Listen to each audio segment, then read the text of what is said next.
The truth is that every single aspect of our life is affected by our faith. Your prayer is affected by your faith. Your giving is affected by your faith. The truth is your health and your healing is affected by your faith. Your relationships are affected by your faith. In fact, every single aspect of our life, our faith is involved. And think about when it all began. It all began when you were a little child. You didn't even know what was going on. Doesn't take a child very long to realize that once he can do something, he has faith, or she has faith to do it again and again and again. Faith is an absolute vital part of your life, no matter what the object of your faith is. If the object of your faith is other than God, that's a whole different story, because it's the object of our faith that determines what the result is going to be. Now remember this, that any attack upon your belief is an attempt by Satan to divide your allegiance from him, God himself, to Satan. It's like an undertow. And if you've ever been in an undertow, I've been in one time. And you can't look at the water and tell what's going on. You can be into it up to here or whatever it might be, and it just looks like it's normal. But deep down inside, under it all, is this strong pulling, and it doesn't pull you toward the shore, but away from the shore. When the tide goes out, it has this awesome power to pull you away. And that's exactly what unbelief does. Unbelief is like this secret tide, this undertow pulling you away from God. And that's why you and I have to stay in the Word. Here's the anchor right here. The Word of God's the anchor. We have to be in the Word of God to be reminded of what God is saying, so that we don't look around and make decisions based on what we feel, what we see, what's reasonable, and all the rest. Faith rises when you and I keep coming to Him, laying His promises before Him and saying, God, here's what you said. I'm going to trust you. But there comes a time when you really and truly mean business with God, and your heart's clean and it's pure, and you're open to Him and you want to do whatever He says do, and you face this issue and you say, God, here's your promise. Show me. Now watch this. Most of the time, your feeling, your emotion that it is done is not going to come when you're just necessarily praying about it. Suddenly, you just know it's done. All of us have traveled across bridges. When we travel across a bridge, it typically means that two bodies of land have been separated by a challenge.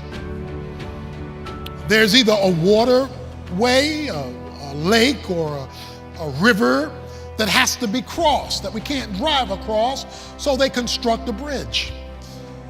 Or perhaps there's one mountain range to another range, one large hill to another hill, separated by a valley, a low spot that you can't drive across, or it's too big, so they construct a bridge. This bridge is designed to take you from where you are to where you are trying to go. You're trying to get from here to there, so they construct a bridge that you can cross over from where you are to where you need to be. There is a bridge that God has constructed for everyone to move from the natural to the supernatural. He has given you a bridge. You do not have to stay stuck where you are. You can literally move from where you are, the natural, into the supernatural, but you gotta cross the bridge. The bridge that God has constructed for you to move from the natural to the supernatural is the bridge called faith. It is the only bridge that He has constructed. So if you don't use that bridge, you don't cross over. No matter how bad you want to cross over, no matter how much you need to cross over, without the faith bridge, you cannot move from the natural into the supernatural. Now that we have constructed the bridge, it's time to cross over.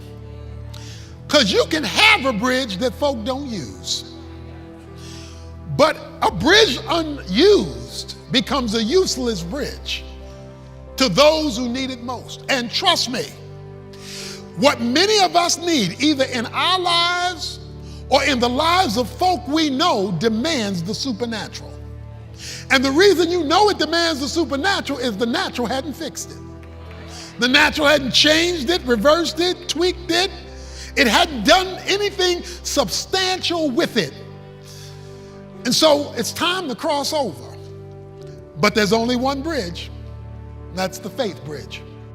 Faith is the currency of heaven. It's what it is to heaven, what money is to earth. It's what God uses to transact business. Abraham believed God, and it was counted unto him as righteousness. God said, I know you're not righteous, but if you believe me, I'll take the faith and give you righteousness that you did not earn. I'll impute righteousness unto you. I'll impart righteousness unto you. It's an exchange because you believe. He that believeth shall be saved. He that believeth not is condemned already because he has not believed on the only begotten Son. So if I were Satan, if I set out to destroy you, if I set out to kill you, I wouldn't spend a lot of energy fighting your morality, fighting your mentality, fighting your anxiety. I would come against your faith. Because without faith, it is impossible to please God. No matter how talented you are, if you don't believe him, it is impossible to please God. It's impossible to work for God if you don't believe him. It's impossible to build a ministry if you don't believe. It's impossible to preach if you don't believe. If you don't believe God, you can't do business with God, because faith is the currency of heaven. It is the substance of the thing I hope for. It is the evidence of things I don't see. It's a currency, you get it? It's exchange. Like money, I can't eat it. Money I can't sleep in, and money I can't live under, but I can give it in exchange for goods and substances. It's written on it. It's an exchange medium. Faith is an exchange medium. So if I was Satan and I wanted to bankrupt you, it wouldn't be enough to take your money. If I take your faith, I've left you bankrupt. If I take your faith, I've left you poverty-stricken. If I take your faith, you got nothing to buy with. If I take faith, prayer don't have a leg to stand on. If I take faith, you can't have no peace. If I take faith, you can't have no joy. If I take faith, you can't have no victory. If I take faith, you don't have no power. If I take faith, you don't have no confidence. If I take faith, you don't have no boldness. If I have faith, you don't have no conviction. If I take your faith, you don't have no trust. If I take your faith, you don't have no comfort when you're grieving. If I take your faith, you're powerless.